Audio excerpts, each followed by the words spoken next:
Hello, hello, and welcome back to another episode of Digimon World 2 for the PS1, which is a playthrough walkthrough done by me. Damn it, I always messed that up. Oh well, last time we defeated Crimson. Well, no, second to last time we did that. This time last time actually, we went to the arena and we defeated all three of the team's leaders. Our own Blue Falcon leader, the Black Sword leader, and the Golden Hawk leader. Speaking of which, seriously, freaking Black Sword leader? 2 rookie Digimon? Why? Anyway, this time we'll be doing, well, kind of the finale. We're 1 or 2 episodes off. Probably two. As we have beat them, we have gotten some kind of ancient inheritance and access to a special zone, which we will go to right now, that being Shuttleport.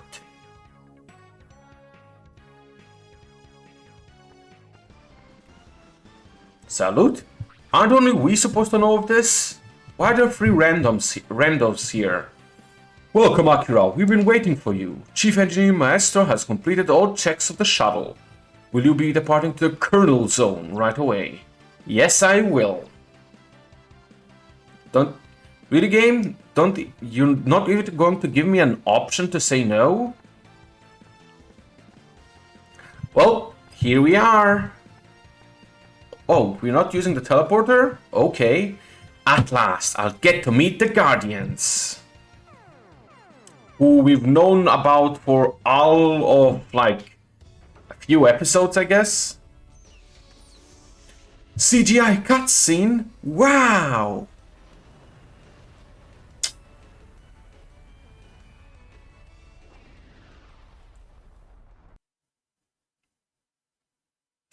Damn, look at them graphics. So impressive. Damn. Not really, but hey. It looks like this is the Kernel Zone. Finally, the Kernel Zone. So the Guardians are somewhere here. Let's find the Guardians. As, well, your character said, we are in the Kernel Zone, the final area of the game. We can go to the Shuttleport to return home, or we can go to the Core Tower. What I believe is the second to last real dungeon of the game. Core Tower is surprisingly a very easy dungeon. Why? Yes, level 1 rookies. This is kind of a victory lap of a dungeon. You're going to be meeting everything from level 1 rookies to, well, level 30 megas in this dungeon. From a various, well, number of dungeons in the game. So, as we keep going, well, essentially, this is the most beeline for the exit of freaking dungeon of all of them. Why? Because, as I said, yeah, you're not going to want to fight or capture any of these level 1s. Even the champions are useless right now. Heck, what do I mean? Even the ultras are useful, much less the champions. The megas are kind of unnecessary as well, so yeah, it's really just an unnecessary dungeon. Well, a bunch of unnecessary floors of unnecessary enemies. So yeah, I'm going to use this time while I'm just beelining for the end to do a quick opinion piece on the game, I guess. Though I've been fairly vocal on my opinions of the game by now, I think, well, this is a perfectly fine time to go a bit more in depth. So, Digimon World 2, what do I think of it?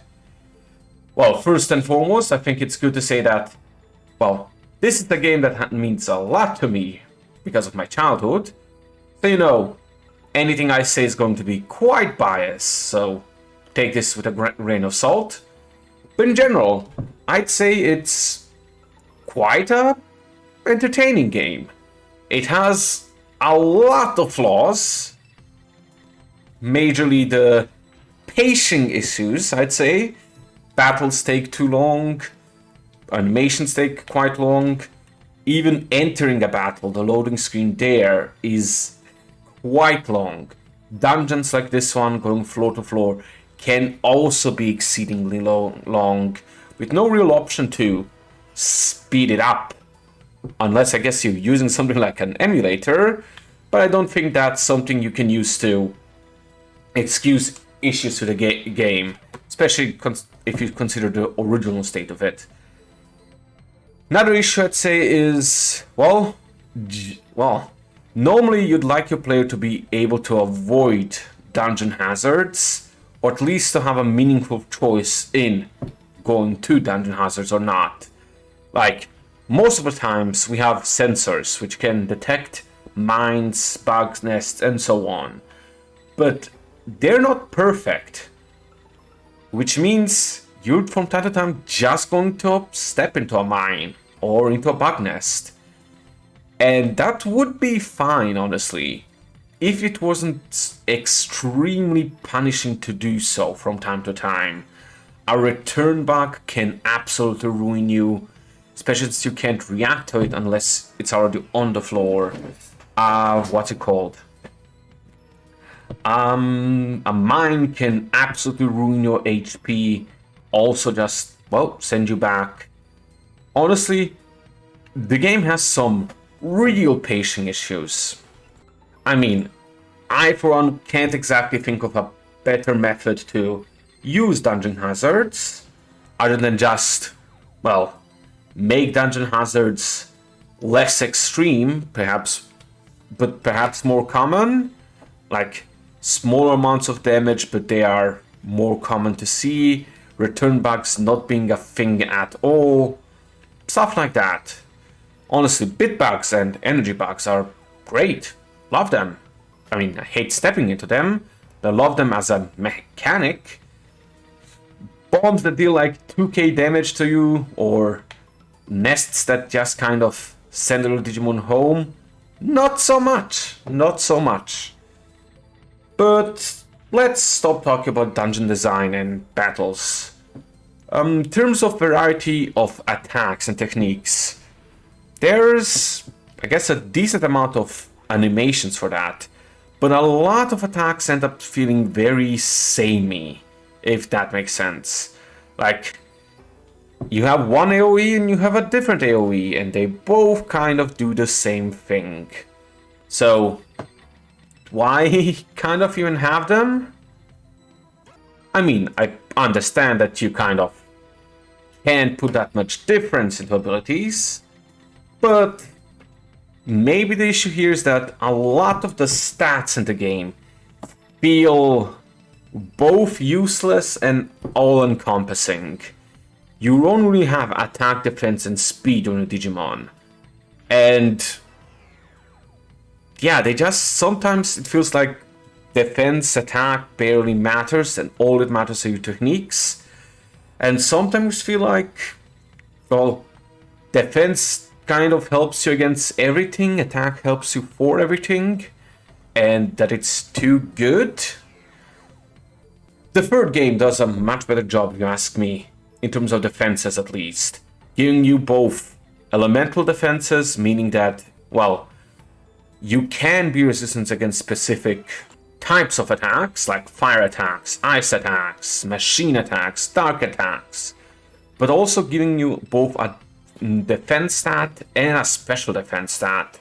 Meaning, in theory, you can have a Digimon that's going to take your fire physical attack and not care at all, but if you attack it with an ice special attack, it's going to die in a hit, which, well, causes there to be a lot more interplay.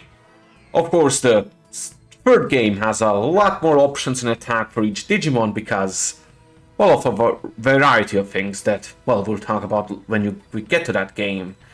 And there's only so many techniques you can have on a Digimon without using a crap ton. And even then, you're probably just going to have, like, on a Mega, one Mega attack and a few ultimate attacks. And you're always going to take the best attack, which is probably going to be your mega attack. So it kind of stops mattering for a lot of cases exactly what you're using to attack. Because let's be honest, you're just going to use your best mega attack with the best base damage, probably AoE, and that will be that. There's a reason why the attack from my Yotis one's so good. That's just the best ultimate attack. There's honestly nothing much you can say about it. That being said, the game does have quite a few things I really like. I love the design of the mech. Wait a moment. Oh, that's one of the new Digimon. We might as well also show those off. There's a lot of new Digimon on this floor, in this dungeon. But we're only going to see, well, a scant few of them because of just how many there are. So this is just Quagmorn. He has a fairly powerful single target hack, and yeah, that's about it. One powerful single target attack. I'll show it all and then cut off to later. But anyway, I was going to say, I love the customization of the mech. You essentially you can choose how much HP, what items you prioritize in terms of dealing with mines, bug zappers, tiles, and so on. Later on, it does start feeling kind of meaningless, because the game feels like it's outpacing your equipment by quite a bit. And as soon as you get upgrades, it feels like you already have enough cash to buy everything. Unlike the early game, where you kind of have to meaningfully choose what you're going to pick up when. Because, well, you don't have cash to pick everything up. And that's the single target attack. Quite powerful, as you can see. Anyway, as usual, I'll just meet you after the fight. Which is, well, its own thing. Anyway, as I was going to say, yeah, mech gear. Another thing I really like about the mech gear is the progression of inventory space. Early on, having absolutely no inventory space, and as you go on, getting more and more feels so good. Going from only be able to hold 8 to now 30 items is amazing. But it still presents an issue, which is that early on, poison, paralysis, and so on are the most common at the beginning. Yet the thing you really want to focus on will always be healing items, because they, well, are the biggest difference maker at the early game. Another thing that makes it suck is that gifts take out a lot of space in your inventory. Space you really don't have in even this late game, and especially early game, where honestly, from time to time, I wish I had gifts just to catch an awesome Digimon I saw and I would like to have, but I just kind of can't. And here's another new fight here. I really wish, well, if it was possible for the PS1, which I imagine it was, that the game went with an option of having like 2 or possibly 3 different inventory systems. One for healing items, consumables, and so on, and one for what's it called? One for gifts, so that you can actually always be ready to get some new Digimon. And lastly, probably one for mech items, like missiles, drills, and perhaps even part fixes and mech fixes. That way, well, probably had to lower the amount of items you had on you generally, but that way, well, you could be ready for anything, like those special bugs nests. And even freaking, what's it called? Rocks and spires. But as it is right now, you kind of just want to, for most of the game, pile on a shit ton of healing items and possibly MP items and revive items, and just deal with it. Speaking of which, this is the new Digimon you can fight here, Grand Quagmorn. We saw him in one of the boss fights, and he has a fairly decent single target attack. Nothing too special. So, see you after the fight. Anyway, I don't want to sound like I'm being overcritical of the game. To be fair, it has like a, 40 to 50 in Metacritic or something like that, so real critics are quite critical of the game. But yeah, I think I'm just so critical because I really like the game. Of course, there's a lot of advantages to the game, like that future games don't really have, which is there's a large variety of Digimon you can have here that, well, surpasses Digimon World 1, that's for sure, and especially World 3, where, well, you kind of don't even have your own Digimon. At least you don't get to choose them, other than, well, the sole beginning, where you get some. That is, you get assigned some, and, well, yeah, you hope that's enough for you. Anyway, as I was saying, there are a lot of things I do like of this game. The tile system, for one, I do like that there's elemental resistance and so on for special tiles that you can make use of. I just like that they're not used enough, in my opinion. For one, I think having whole dungeons being well, themed around certain elements would have been perhaps much better than the usual. This is a data dungeon, this is a vaccine dungeon, this is a virus dungeon, and so on. Also, we've both seen Boltmon and Metal Mamamon, so this one I'll skip. Anyway, similarly, I do like that the bosses can be fairly challenging and interesting, but only really so at just the beginning of the game. They fall off hard later on. Like, surprisingly so. I mean, do I have to even mention something like Chaos Lord? That guy's just sad. Just sad for being so hyped up. Anyway, I believe H. Kabuterimon is a new Digimon as well. It is. So I'll just show that off quite here quickly. Though S. Mouthman isn't. Another thing I think the game has wrong is, well, like as I earlier said, items. Healing items and MP items. Having a full HP revive so early on, so cheap, isn't that great. Similarly, full HP and full MP recoveries this early in the game, also not great. I mean, data, HP discs, MP discs and so on can make the game really trivial, honestly. Especially so for boss fights. The arena kind of fixes that, but even then you can just kind of stall and HP recover with abilities. So, even for that, there's a very easy cheese. The game honestly feels like it needed someone to do a once over or twice over, mess with its optimization of attacks and so on. And wow, did this guy just use a champion level attack? I'm checking my notes. Please tell me he has something better. Yeah, he has Giga Scissor Claw. I'll keep going just so the H. Kabuterimon hopefully shows that attack off here. But as I was saying, another thing that's cool but not really. Oh, there it is. Honestly not that great. 27 attack and possibly makes me miss? I'm not sure. Oh, I'll see you after the fight. Damn, I admit I kind of lost my train of thought here on what I was speaking about before the fight. What else is there to talk about? Kind of like the spires, kind of like the blocks.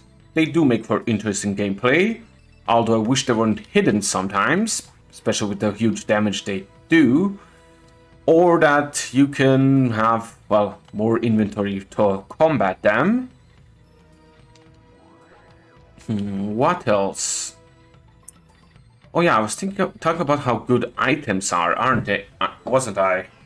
Even stuff like max drivers are way too common. Ooh, treasure room. Skip. So, at the end of the day, yeah, love the game, but it has some issues. So let's go into the boss. So now, meet the Guardians. Bro, you're in the boss room. We're not meeting the Guardians. Blue Falcon Guardian. Welcome, my Blue Falcon Akira. You are the Guardian? That is correct. I am one of the 3 Guardians. I am the Blue Falcon Guardian, in charge of data-type Digimon and their creation. I gave the Blue Falcons their skills to be tamers of data-type Digimon. Then the legend is really true? I have something I want to ask you about the truth of this world. Answering your questions is easy. But first, I want to see if you qualify to know the answers. Show me your power. Sure, what do I have to do? It's simple. You fight me. Are you ready? You don't hold back everything. Show me everything you've got. So the Guardians, you do get 3 different boss fights here. So essentially the same fight, to be honest. Just different person talking to you. And it's depending on, well, which first tamer club you picked. But honestly, as with most fights where you're 1v3, this is quite easy for the simple fact that you get to wail on them. Of course, the healing ability that we have and the fact that we can just guard makes this even more laughably easy. But that's just how it goes.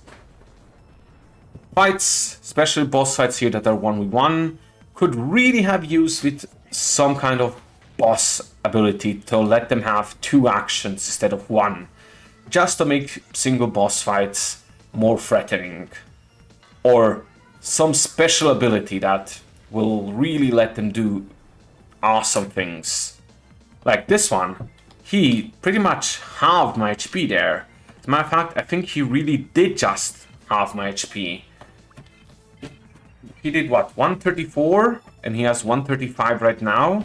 That seems about right. I guess we'll see if he uses it again. But lots more bosses could have used it. Cooler gimmicks. I know, HP like this one, possibly, with the 50% HP thing. Something like that on different bosses where their chip you percentages would have been cool. Bosses that perhaps deal more damage to higher stage Digimon would have been cool. Perhaps, well, there's a lot of things they could have done. Not to go into it. More focus on status elements, though the one that did have more status elements, that being the, what's it called? The Confusion boss, was absolutely terrible to fight, so perhaps I'm just wrong. Though I would have liked the game to have more variety in hindsight. Though the number of Digimon that you can have in itself is really nice. And yeah, this guy's literally just having HP every time. I'm going to use an HP recovery here, as I already did, just in case I was wrong, but it doesn't seem like I am. Does he have a non-halving attack? He does, Karate Sweep. So he will be able to actually kill all of you if you let him, well, lower HP too much. But all in all, this is essentially just a keep wailing and eventually you'll win kind of fight.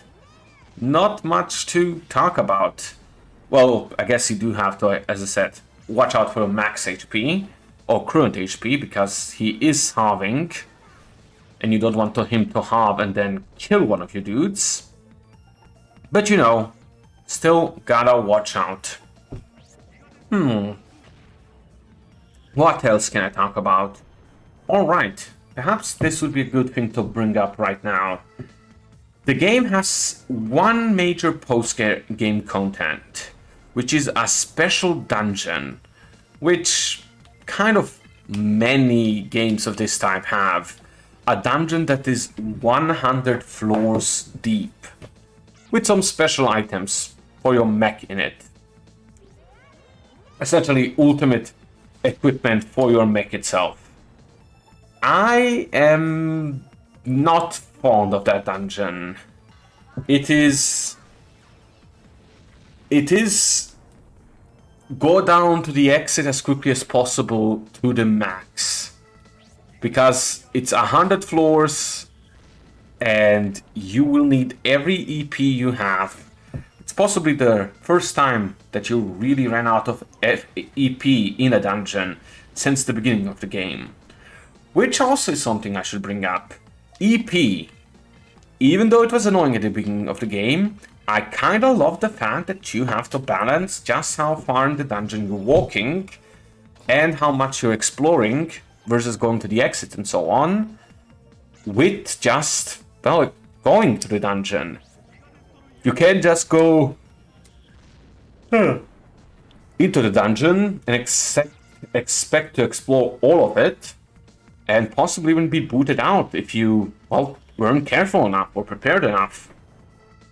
This stopped mattering very quickly, as I'm sure you know, for the simple fact that, well, the amount of EP you can use on your beetle starts scaling way higher than dungeon lengths, which is good. The dungeons are fairly lengthy as it is, but the pace at which it scales is just crazy. Perhaps if energy bugs were more common, that would be as noticeable, but they aren't. Perhaps if they did something to... Did that not do nothing? Perhaps it's a KO if they're low enough HP kind of move. Oh well. What was I still going to say? Yeah, dungeon length. Not the best part of system in this game. Other than that, I love the trades. That's a cool thing. And the early event Digimon, the Metal Greymon. Finding it and capturing it is amazing. Kind of wish there were more instances of you being able to kind of sequence skip and get something powerful before you probably should have.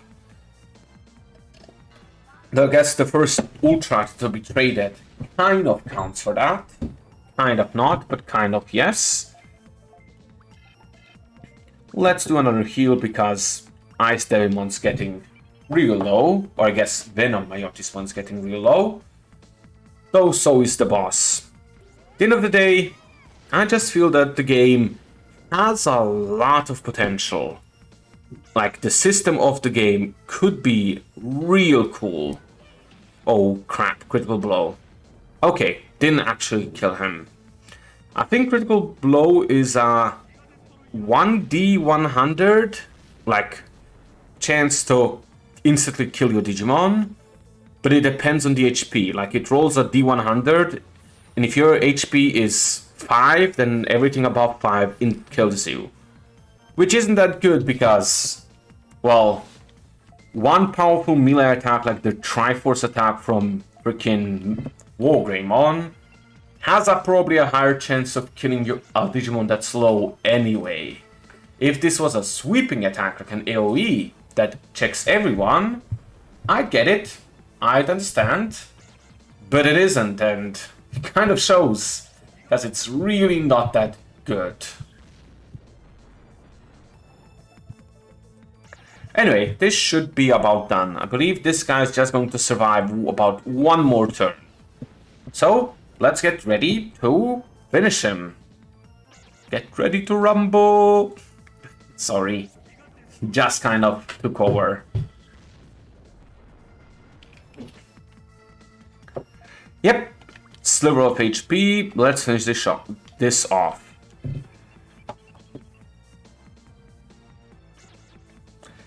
Oh, song's getting kind of good though.